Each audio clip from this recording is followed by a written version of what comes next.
Hi, I'm Ed Kemke. In this brief video, we're going to talk about Enterprise Risk Management, or ERM for short. ERM has been described in many ways, but here's a definition that encompasses a common theme.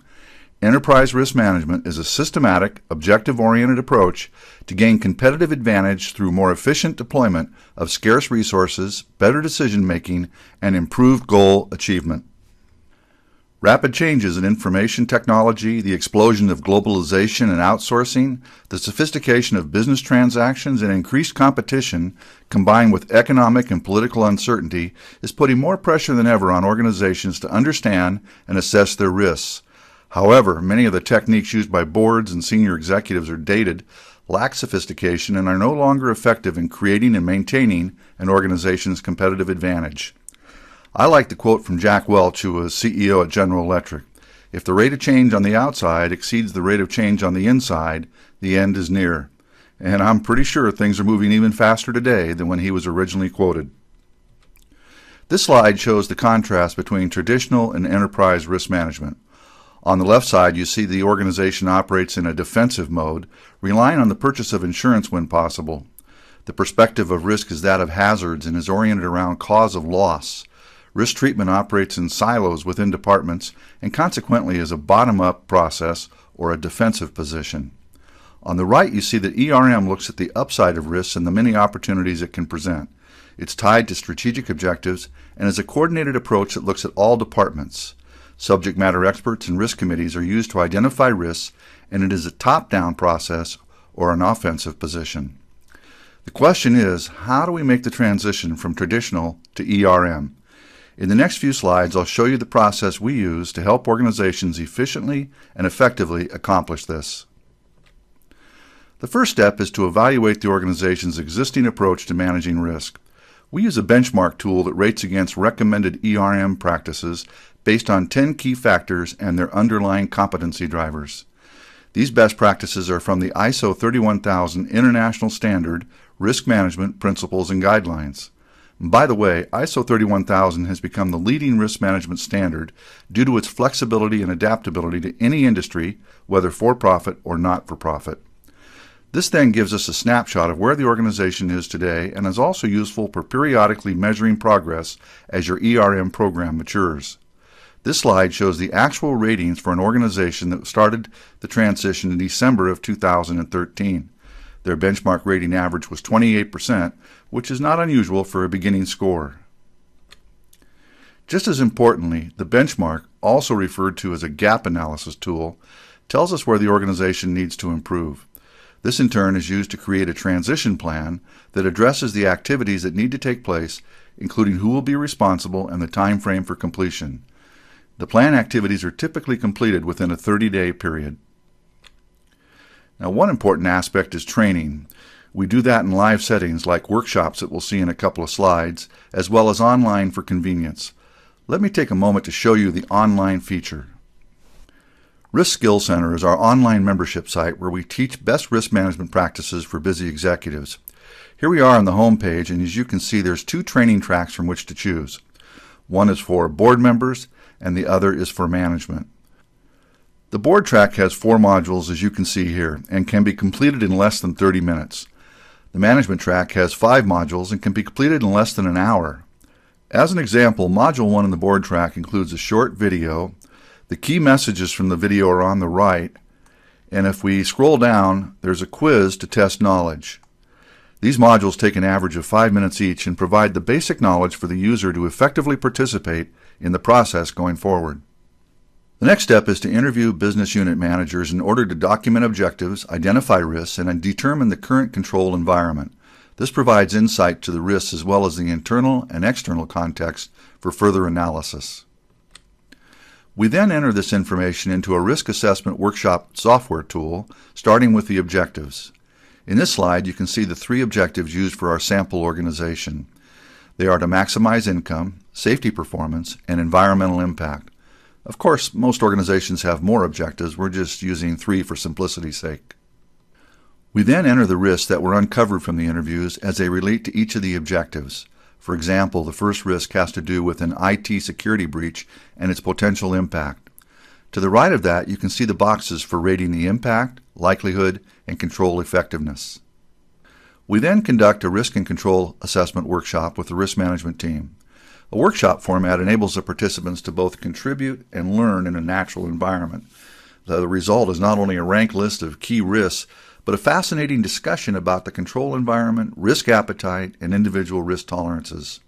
As stakeholders walk away from the session, their understanding of business objectives, operations, and challenges has expanded, and they're equipped with the knowledge and the detailed analysis to make improved decisions. To avoid groupthink or the potential bias that one individual can place on the group opinion, voting software is used to enable anonymous assessment of risk in a workshop environment. Each risk is then projected on a screen with a rating scale. Now here's an example of the IT security breach. The risk is described and then the question is asked to rate it. In this case, it's regarding the impact the risk would have on the organization. Each of the workshop attendees has a handheld remote in which they can enter their rating, which is instantly displayed on the screen. Here's an example of 6 votes, with 4 being different and 2 the same. With this kind of diversity of opinion occurs, it's time to stop and discuss the risk in more detail. As more information is shared, the group decides at some point during further discussion when it's appropriate to vote again. Now here's an example of a revote on the same risk after discussion. As you can see, the scores are much tighter, indicating a consensus based upon the improved information. Once all the votes are completed, the scores are now recorded for the impact, likelihood, and control effectiveness for each risk. It's now time to discuss which individuals would be appropriate to take ownership of each risk, as well as action plans where appropriate for improving the effectiveness of controls. This information is then uploaded to GRC Cloud web-based software that enables the organization to collaboratively manage the risks. GRC stands for Governance, Risk, and Compliance. And let me show you how it works. When you log into GRC Cloud, you'll be on the home page that displays a dashboard. From here you can access details by clicking on any portion of the pie charts, or we can build custom reports that you can access from the report section in the upper left corner. Let's take a look at Performance Risk Management Report. The Performance Risk Management Report starts on the left-hand side with the corporate objectives. Here we can see those objectives that we brought over from the workshop, starting with maximize income. I'll scroll down here. There's safety performance and environmental impact. Now the next column to the right of the report here is overall risk, which is a combination of the impact and likelihood for the objective, risk event description, the impact and likelihood that came over from the workshop, a description of the impact of this risk if it did occur, the risk owner that was assigned, in this case it'll be Thomas Jefferson, level of risk, which is a total of the combination of the impact and likelihood, a risk response description, in this case there was currently no controls in place, nor do we have insurance for this type of event, and then a rating for the effectiveness of the risk response. Here it's saying it's non-existent, not at all, or unknown. Let's go back to the home page and let's take a look at another report. Let's look at the report for action plan status. Now this report starts out on the left side again with the risk event description. It includes the impact and likelihood, description of impact, our risk owner, in this case for the IT security, Thomas Jefferson, the response and the effectiveness that we've already looked at, and then it comes up with the gap summary. And the gap summary is the difference between the effectiveness, the response we have right now for the risk, and where we would like to be. Then we can scroll to the right here and we can see that there's an action plan status, basically tells us how this is progressing. A action plan owner, now that can be the risk owner, such as Thomas Jefferson, or it could be delegated to another individual. The detailed action plan, in this case we're going to implement a general computer security policy and a data breach response policy. Due date and priority. Now Thomas Jefferson can come in here at any time and he can change the things having to do with the risk that he owns. For example, he can come in here and edit the date. Maybe he needs to change the date because he's got other projects going on. He can edit the action plan and put more information in there. And he can come in and he can edit the action plan workflow. He can click it when it's complete so everybody knows that this is done. So he has total control over his risk. Now if we scale down here in just a second, we'll see the next risk down is acceptable and committed. This means that the risk has no gap, and we're going to leave it in the system just to show that we've already looked at it and that it is acceptable. There's no action plans. Scrolling down further, here we can see a risk, Abraham Lincoln, overdue, and it shows up as in red because his was due back on June 30th. So again, he can come in here and update it. He can revise the due date, but once again, that's going to show up in all the reports as overdue. So it's a control measure here to know when things are taking place at the right time.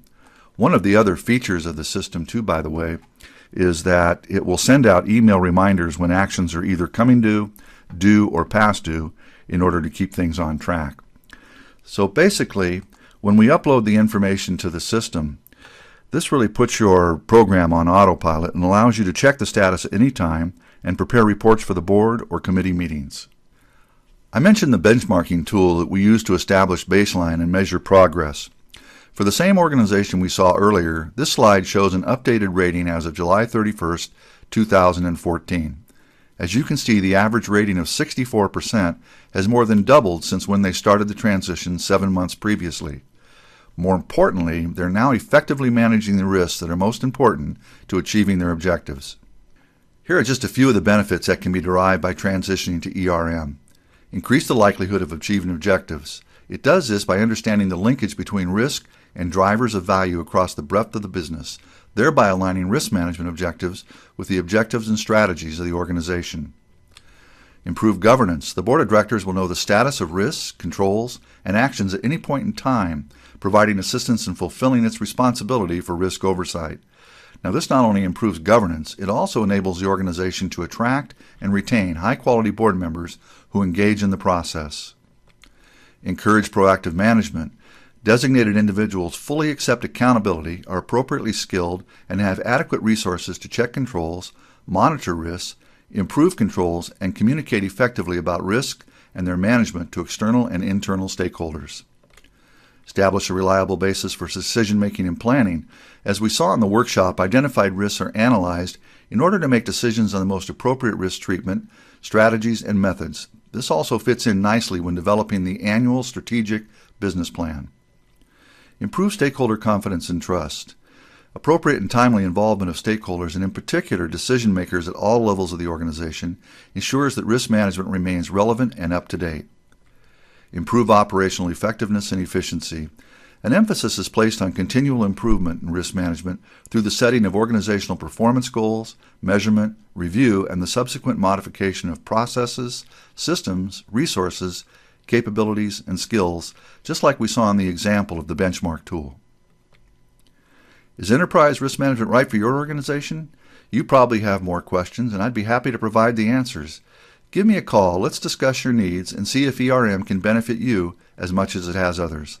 Thanks again for listening.